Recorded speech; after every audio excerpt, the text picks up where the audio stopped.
Assalamualaikum warahmatullahi wabarakatuh. Eh, Selamat bertemu kembali dengan channel Fisika. Kita akan belajar masih tentang listrik dinamis di pertemuan minggu ketiga. Kali ini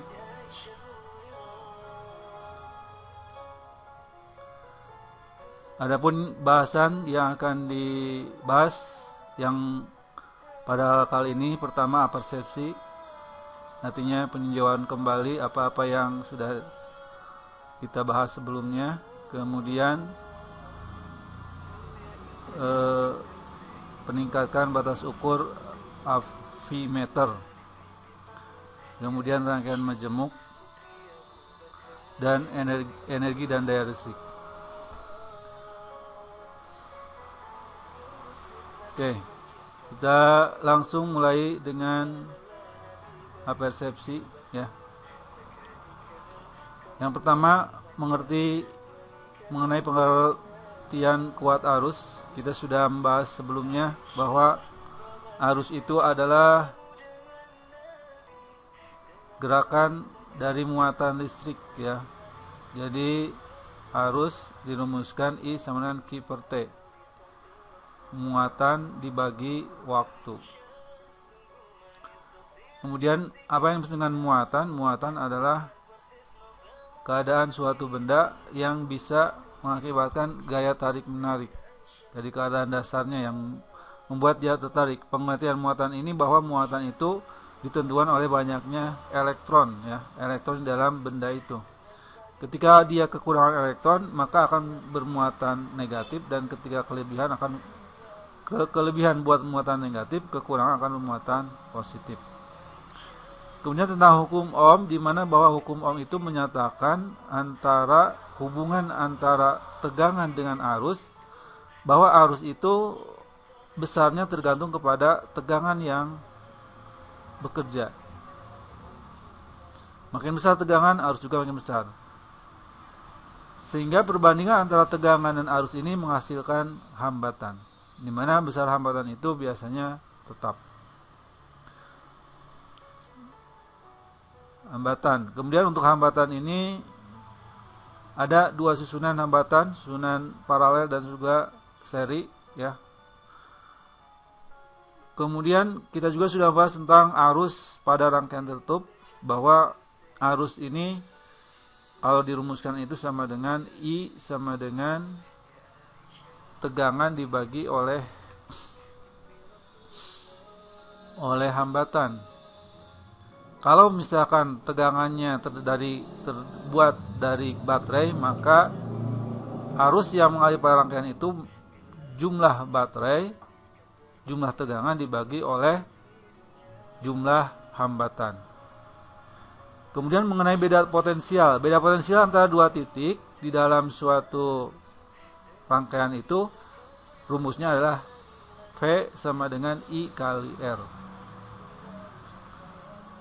Kalau misalkan menurut hukum Newton, hukum Kirchhoff 2, bahwa beda potensial itu adalah jumlah dari GGL dengan penurunan potensial, sigma E ditambah sigma IR. Hukum Kirchhoff 1 berbicara tentang arus yang masuk sama dengan arus yang keluar.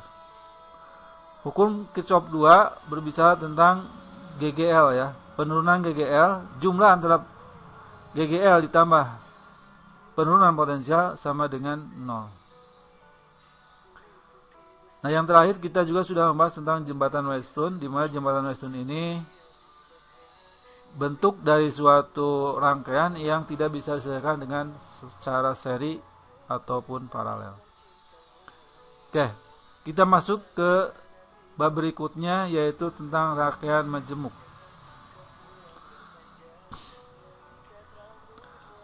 Yang dimaksud dengan rangkaian majemuk adalah rangkaian yang terdiri dari beberapa elemen ya. Elemen ini berbentuk tegangan ya, baterai, dan juga adanya hambatan.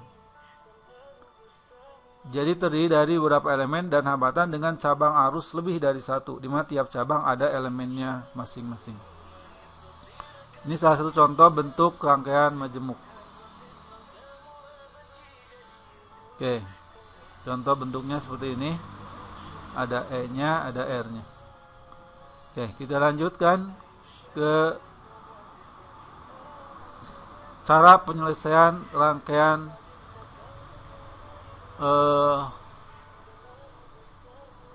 cara menyelesaikan rangkaian majemuk. Yang pertama, untuk rangkaian ini dalam menyelesaikannya, kita pertama adalah membuat gambar dulu, adalah menentukan arah arus pada tiap cabang. Sebetulnya arah arus ini bebas ya, bebas kita tentukan. Yang penting arah arusnya itu harus ada yang masuk dan ada yang keluar. Nah, seperti gambar ini ada I1, I2, I3. I1 biasanya berdekatan dengan E1 ya. Kemudian I2 dengan E2 dan I3 dekatnya dengan E3. Ini supaya memudahkan dalam penulisan rumus berikutnya. Nah, setelah kita menggambarkan arusnya, kemudian kita buatlah persamaan hukum Kirchhoff 1. Hukum Kirchhoff 1 masih ingat? Hukum ini menyatakan bahwa pada satu cabang jumlah arus yang masuk sama dengan jumlah arus yang keluar. Kalau kita tuliskan persamaan untuk gambar ini, maka I1 ditambah I3, jadi yang masuknya I1 dan I3, yang keluarnya I2. Tetapi kalau kita melihat di sini, berarti kan yang keluarnya, yang masuknya I2, yang keluarnya I3 dan I1 sama aja. Berarti kan kalau I2 sama dengan I3 tambah I1. Oke, kita lanjut. Yang ketiga caranya itu adalah buatlah rangkaian tertutup loop dalam salah satu bagian. Misalnya kita buat loop. Dalam satu bagian ini kita berkeliling gitu ya, buat keliling rangkaian tertutup, lingkaran tertutup, itu namanya loop. Nah, ketika kita membuat loop, setelah itu kita buat persamaan ya. Tuliskan persamaan hukum 2 Kirchhoff untuk loop 1 tadi. Tandai sebagai persamaan 2. Jadi yang persamaan tadi hukum Kirchhoff 1 kita tulis sebagai persamaan 1. Nah, sekarang untuk hukum Kirchhoff 2 kita tulis di sini persamaan 2. Hukum Kirchhoff 2 masih ingat sigma E ditambah sigma IR sama dengan 0. Sigma E-nya di sini ada untuk loop 1 ini ada E1, E2, kemudian untuk R-nya R2, R3 dan R1. Nah, kita mulai dari sini. Kita E1 putar dari sini berarti positif dulu ya. Positif dulu. Kemudian ketemu I2 kali I1 kali R2. Kemudian ketemu E2, tapi di sininya pendek, maka E2-nya negatif. Ya. Min E2 ditambah I2 kali R3. Kemudian lewat ke sini, balik ke sini, ketemu lagi R1, tapi di sini I-nya I1. Berarti ditambah I1 kali R1 sama dengan 0. Setelah itu untuk memudahkan diringkaskan ya. Jadi I1-nya kita tulis lagi. Karena sama I1-nya sama I1 R1 dan I1 R2 digabungkan R-nya. Jadi I1 kurung R2 tambah R1 ditambah I2 kali R3 sama dengan, nah E-nya pindah. Yang asalnya positif jadi negatif, yang asalnya negatif jadi positif. Jadi E2-nya jadi positif, E1 negatif. Itulah persamaan loop untuk yang pertama ya. Kita tulis di sini persamaan 2. Oke. Kemudian buatlah rangkaian loop tertutup yang kedua. Jadi di sini kita bikin lagi setelah melingkar loop yang kedua. Sama seperti tadi, selanjutnya kita buat persamaannya. Tuliskan persamaan hukum Kirchhoff 2 untuk loop 2, tandai sebagai persamaan 3. Jadi hasilnya kita tulis sebagai persamaan 3. Nah, pada loop 2 ini berarti yang ada E-nya ada E2 dan E3. I-nya I3 dan I2. Oke. Pertama kita tulis di sini E3 dulu ya, bukan E5, maaf. Ini tertulis E3 ditambah I3 R5. Ini R5 ya. I3 di sini harusnya E3 ya, bukan E5. I3 R5 betul, dikali kurangi karena E2-nya juga negatif lagi ya. Min E2 ditambah I2 R3 ditambah I3 R4. I3 yang pertama R5, yang kedua R4 sama dengan 0. Setelah itu I3-nya yang sama digabungkan R5 dengan R4, I2 kali R3 sama dengan, nah yang E2 pindah tadi, E2 negatif jadi positif, kemudian E3 pindah jadi negatif. Nah, seperti itu ya caranya dibuat persamaan loop 1, persamaan arus, persamaan loop 1, dan persamaan loop 2. Catatannya, dalam membuat arah loop itu hendaknya disesuaikan dengan arah arus. Tetapi ini tidak wajib ya. Jika arah putaran loop ini searah arus, maka I-nya positif. Jika berlawanan, I-nya negatif. Itu memudahkan aja ya. Jadi kita cuma muternya sesuai dengan arah arus. Kalau begini. Tapi kalau muter dibalik juga boleh aja sebetulnya. Dibalik. Tapi nanti arusnya harus negatif gitu nulisnya. Oke, sama saja ya. Kita lanjut. Setelah mendapatkan 3 persamaan tadi, pada persamaan 1 dapat I1 tambah I3 sama dengan I2. Kemudian di persamaan 2 didapat I1 kali R1 tambah R1 ditambah I2 kali R3 sama dengan E2 min E1. Persamaan 3, I3 R5 dan R4 ditambah I2 kali R3 sama dengan E2 min E3. Nah, selanjutnya dari ketiga persamaan ini, kalau ada harganya itu lebih mudah lagi. Kita dieliminasi dan substitusi. Sehingga nanti didapat berapa harga I yang terjadi.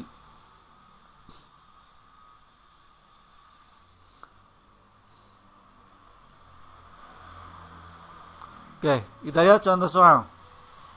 Dari rangkaian majemuk di bawah ini, tentukanlah arus yang mengalir pada tiap cabang. Dan kedua, tentukan beda potensial di antara titik A dan B.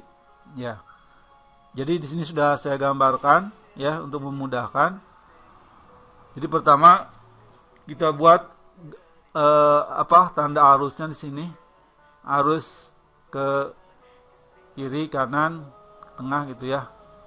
Yang penting ada arus yang masuk dan keluar. Kemudian setelah dapat digambarkan, kita buat persamaan.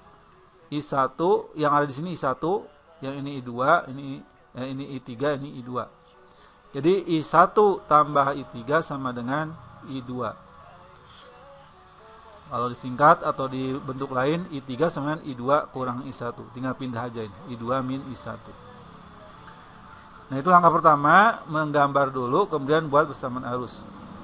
Kemudian langkah kedua, membuat loop 1. Loop 1 kita boleh dipindah seperti ini atau tetap aja digambar tadi.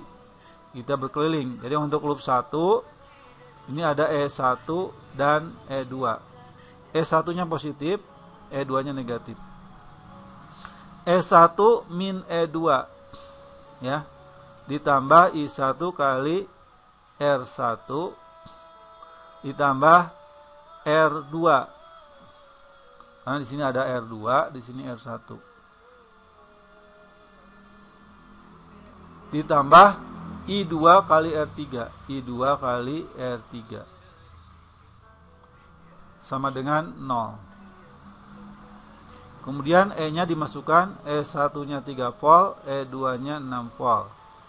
Kemudian R1 dan R2 juga dimasukkan, 2 tambah 2, ya 4. Kemudian I2-nya 2 juga masukkan. Sehingga didapat 3 kurangi 6 itu pindah ruas jadi min 3.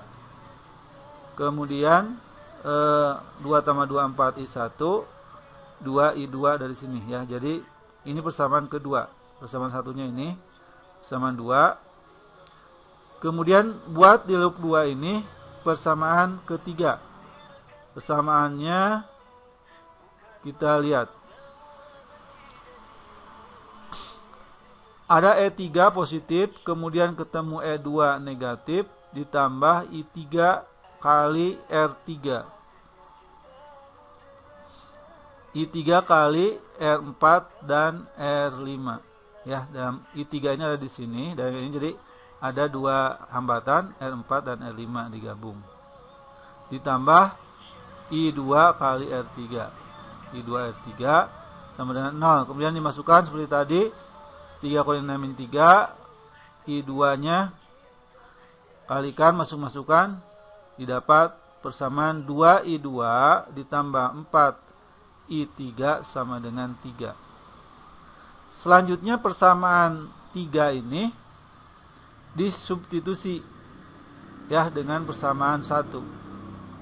1 dan 3 disubstitusikan. Dimana untuk persamaan kita ingin mengubah biar sama dengan ini ya. Persamaan 2 kan 4I1, 2I2. Maka I3-nya kita rubah, kita ganti. Jadi I3-nya ganti dengan persamaan I2 min I1. Ya, I3-nya ganti I2 min I1. 4 kali I2 dikurangi I1 sama dengan 3. Oke, 4 kali I2 4 I2. 4 tambah 2 berarti 6 ya. 4 tambah 2 6 I2. 4 kali min I1 jadi min 4 I1 ditambah 6 I2 sama dengan 3. Inilah persamaan 4.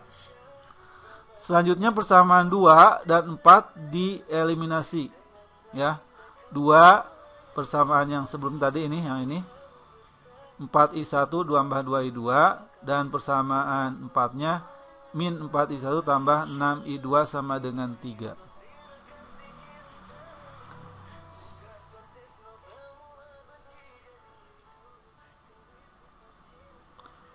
Oke. Kita jumlahkan, ternyata kan ini 4I1-nya positif, ini 4I1 juga negatif. Supaya hilang, tinggal dijumlahkan. Jadi 0, kemudian 2 tambah 6, 8, dan 3 tambah 3, 6. Sehingga didapat bahwa I2 sama dengan 6 dibagi 8, atau 3/4 ampere. Selanjutnya, untuk mencari I1, kita masukkan ke persamaan 2. Ya. I2-nya 3/4, masukkan ke persamaan ini. I2-nya 3/4 ganti 4I1 ditambah 2 kali 3/4 sama dengan 3. 2 kali 3, 6. 6/4. Jadi 4I1 sama dengan 3 dikurangi 6/4. 3 dikurangi 6/4. 3 kali 4, 12. 12 dikurangi 6/4. Ya, 12 dikurangi 6/4 berarti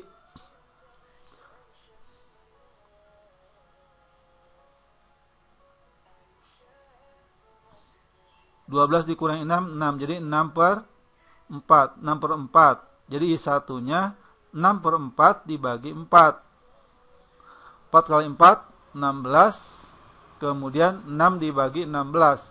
6-nya dibagi 2 jadi 3. 16 dibagi 2 jadi 8. Jadi I1-nya kita dapat di sini. I1-nya 3/8 ampere.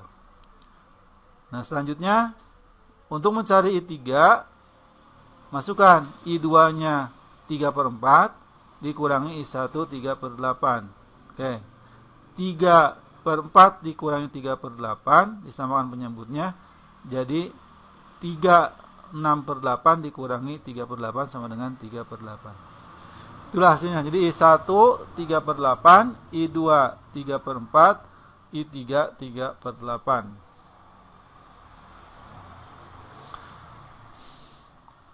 Kemudian untuk menjawab soal B, di mana pertanyaan soal B itu adalah tentukanlah beda potensial antara titik A dan B, VAB. Ya, kita sudah tahu bahwa arah arus di sini adalah ke atas. Untuk I2. Kalau A ke B ini kita bisa lewat 3 cara sebetulnya ya. Bisa lewat tengah ke sini, bisa lewat ke kiri, lewat sini, lewat ke kanan. Kalau lewat tengah berarti I-nya berlawanan dengan I2. Makanya kita coba yang lewat tengah dulu ya, lewat tengah. PAB sama dengan sigma E ditambah sigma IR. Kalau lewat tengah di sini E-nya ada E2. Karena panjang dulu berarti positif. Kemudian I2-nya karena berlawanan dengan arah gerak kita dari A ke B itu berlawanan, maka I2-nya negatif kali R2. R2-nya ini 2. Kita masukkan I2 tadi hasilnya 3/4 kali 2. Berarti 3 kali 2 6, 6/4 dibagi 1,5. Jadi 6 kurangi 1,5 jadi 4/5 volt. Nah, selanjutnya untuk lewat kiri silahkan dicoba ya, lewat kanan juga, dan hasilnya pasti sama ya, dicoba di rumah.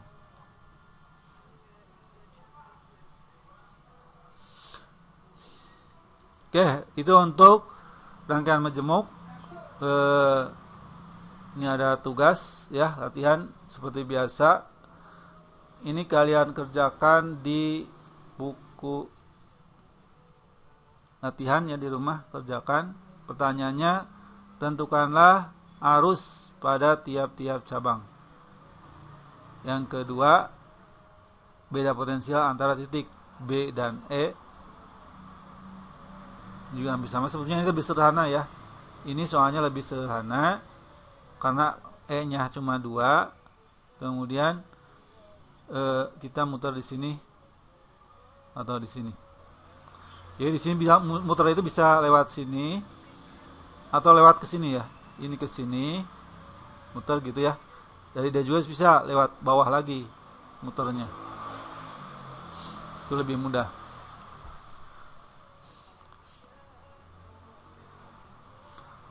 Nah, itu silakan dicatat dulu.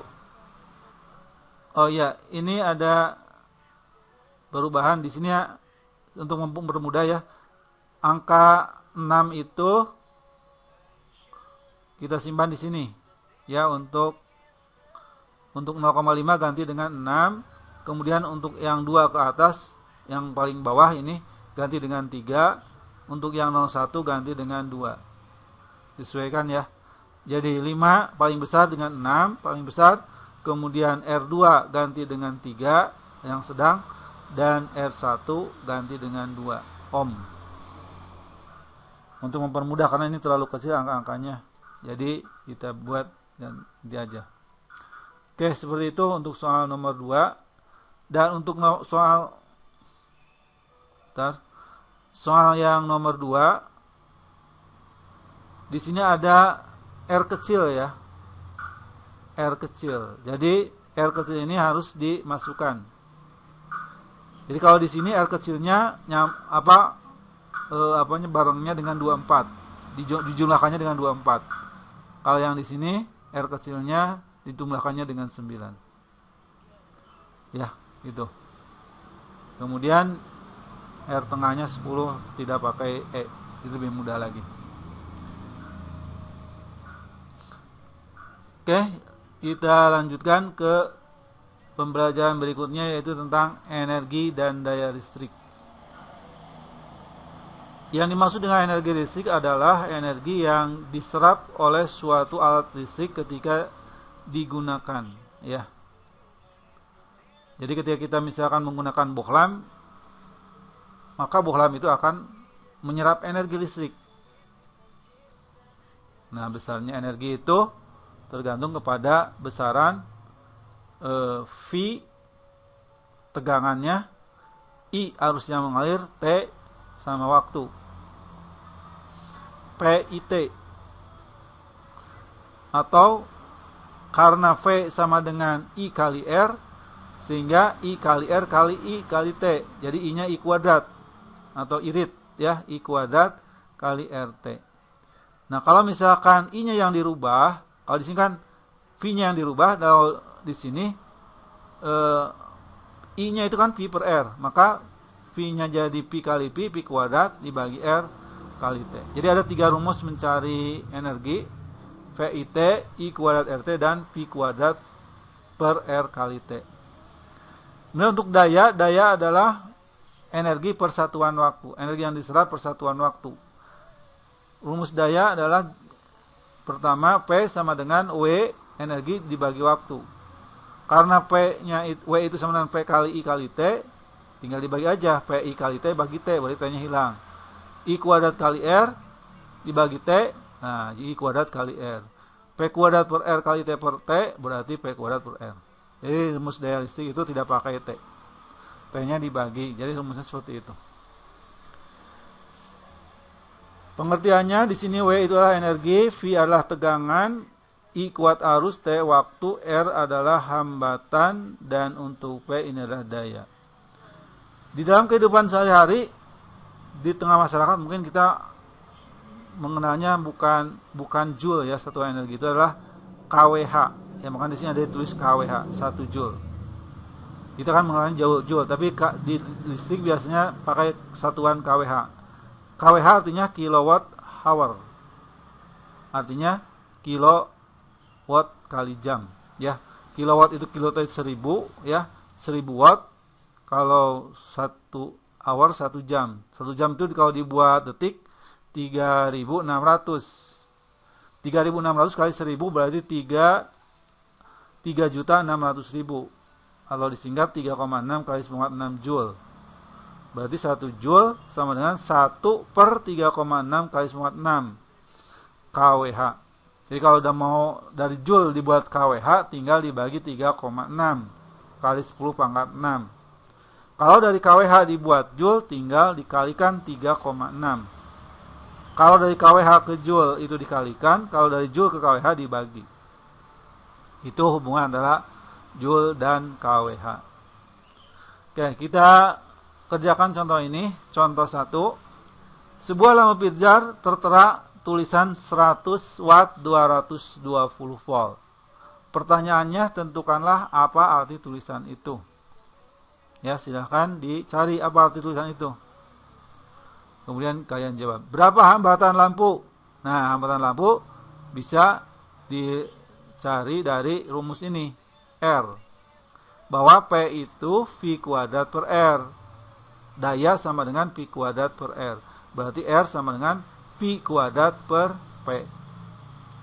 Di sini adalah P ya, daya 100. Ini V, tegangan. Berapa daya lampu jika dipasang pada tegangan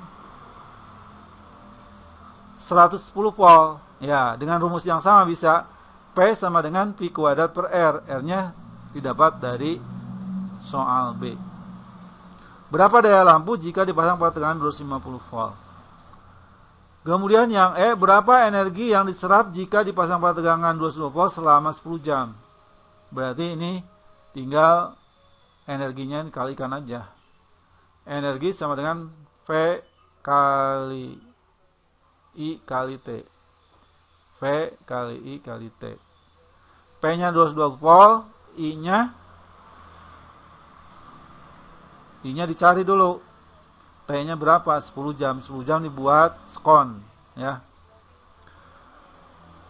Kemudian dibandingkan berapa waktu yang dibutuhkan jika dipasang pada tegangan 110 volt agar energi yang diserapnya sama dengan soal D.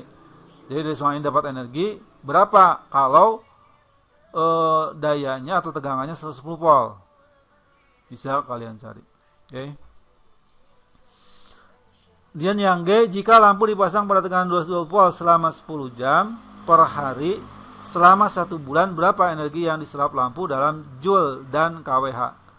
Dalam joule berapa, dalam kWh berapa? Jadi dirubah nanti 1 joule-nya 10 jam sehari selama 1 bulan. 1 bulan itu kan 30 hari. 30 kali 10 kali 3.600. Ya, nanti hasilnya berapa? Kemudian yang A, jika harga per kWh Rp1.500 terdapat 5 buah lampu yang sama di sebuah rumah dipakai selama 8 jam, sehari 8 jam. Jadi 8 jamnya seharinya 8 jam selama 1 bulan 30 hari. Berapa kWh-nya dulu, cari kWh-nya berapa. Nah, setelah dapat energinya, penggunaan energinya kWh berapa, baru kalian kalikan dengan harga tarif ya. Jadi itulah tarif yang harus dibayar, 1.500 per kWh.